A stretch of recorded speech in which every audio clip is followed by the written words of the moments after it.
যেখান থেকে শিশুদের শিক্ষার প্রথম ভিত তৈরি হয়, সেখানকার এমন দুরবস্থায় বাধাগ্রস্ত হচ্ছে প্রাথমিক শিক্ষা কার্যক্রম। বিদ্যালয়টির ভেতরে গেলে চোখে পড়ে ছাদে ও দেয়ালের পলেস্তারা খসে পড়ার চিত্র। ভবনের 4টি কক্ষই জরাজীর্ণ। প্রায় 1.5 যুগ ধরে চলছে এভাবেই পাঠদান। আমি বলতে পারি না, আমরা সিটগুলো ভাঙা, আমাদের স্কুলগুলো ভাঙা। বছর কয়েক আগে বিকল্প হিসেবে একটি টিন শেড ঘর নির্মাণ করা হলেও সেখানে পাঠদান করানো যায়নি, যে কারণে বাধ্য হয়ে এখনো ক্লাস নেওয়া হচ্ছে জরাজীর্ণ ভবনে। এমন পরিস্থিতিতে ভয়ে বেশিরভাগ শিক্ষার্থী আসছে না বিদ্যালয়টিতে। স্কুল অবস্থা তো একবারই খারাপ। আমরা জন্মের পর থেকে যে এরকম ফলাফল ভয় পায় নাই না জানি মাথায় মাথায় পড়ে। স্কুল তো বড় বড় চক্কর চক্করে পড়ে, বৃষ্টি বেশি বৃষ্টি হলে। স্কুলের দিকে তাকাইলে অন্য সব স্কুলের মতো হয় না, এই কারণে ছেলেমেয়েরা আসলে এখানে পড়ার ভালো মতো মনোযোগ হয় না। নেত্রকোনা জেলার দুর্গাপুর উপজেলার গাওকান্দিয়া ইউনিয়নের দক্ষিণ জাগিরপাড়া সরকারি প্রাথমিক বিদ্যালয়ের অবস্থা এমনই। প্রথম শ্রেণীতে তালিকাভুক্ত শিক্ষার্থী মোট 10 জন থাকলেও উপস্থিতি দেখা মেলে 3 জনের। আমরা এখানে বিল্ডিং এ সবসময় আতঙ্কে থাকি যে এখানে কখন বৈশা পড়ে। বিদ্যালয়ে 3টি কক্ষে ক্লাস নেওয়া হয় আর একটি কক্ষ শিক্ষকদের অফিস রুম। বর্তমানে বিদ্যালয়টিতে প্রধান শিক্ষক সহ 6 পদের মধ্যে প্রধান শিক্ষকের পদ শূন্য থাকায় সহকারী শিক্ষক প্রধান শিক্ষকের দায়িত্ব পালন করছেন। পাঠদানের ভালো পরিবেশ না থাকায় শিক্ষার্থীর উপস্থিতি কমে যাচ্ছে।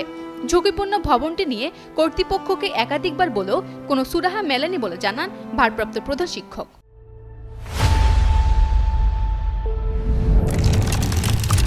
আমরা এখানে জানানোর পরে আমাদেরকে একটা আলাদা টিন শেড করা হয়েছিল শ্রেণী কার্যক্রম চালানোর জন্য।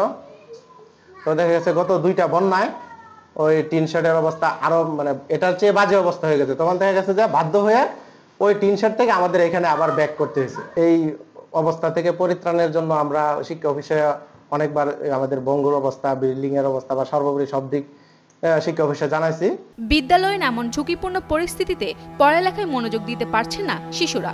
অন্যদিকে অভিভাবকরাও সন্তানদের ঝুঁকির মধ্যে বিদ্যালয়ে পাঠাচ্ছেন না, যার কারণে দিন দিন কমে যাচ্ছে শিক্ষার্থীর সংখ্যা।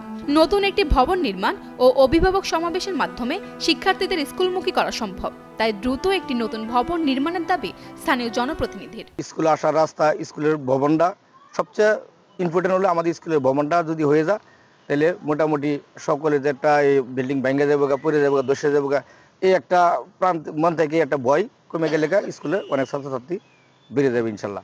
উপজেলা প্রাথমিক শিক্ষা অফিসার জানান, নতুন ভবন নির্মাণের জন্য এটি প্রস্তাবনা দেয়া হয়েছে। জাগিরপাড়া সরকারি প্রাথমিক বিদ্যালয়টির ভবনটি ঝুঁকিপূর্ণ নয়, তো জরাজীর্ণ অবস্থায় আছে। এটাকে নতুন ভবন তৈরি করার জন্য আমাদের উপজেলা থেকে একটি প্রস্তাব গিয়েছে ইতিমধ্যে এবং এটা অগ্রাধিকার তালিকায় আছে। আমরা আশা করছি খুব অচিরেই একটি নতুন ভবন তৈরি হবে এখানে। 1968 সালে 6 নং দক্ষিণ জাগিরপাড়া সরকারি প্রাথমিক বিদ্যালয়টি প্রতিষ্ঠা করা হয়। বিদ্যালয়টিতে প্রাক প্রাথমিক হতে 5ম শ্রেণী পর্যন্ত 59 জন শিক্ষার্থী রয়েছে। এর মধ্যে অধিকাংশ শিক্ষার্থী বিদ্যালয়ে আসে না। এর জন্য দায়ী বিদ্যালয়টির এমন পরিস্থিতি, বলছেন স্থানীয় লোকজন। তাই দ্রুত একটি ভবন নির্মাণের দাবি তাদের। নেত্রকোনা থেকে আল্লমান শান্তর পাঠানো তথ্যচিত্রে ডেস্ক রিপোর্ট, কালের কণ্ঠ।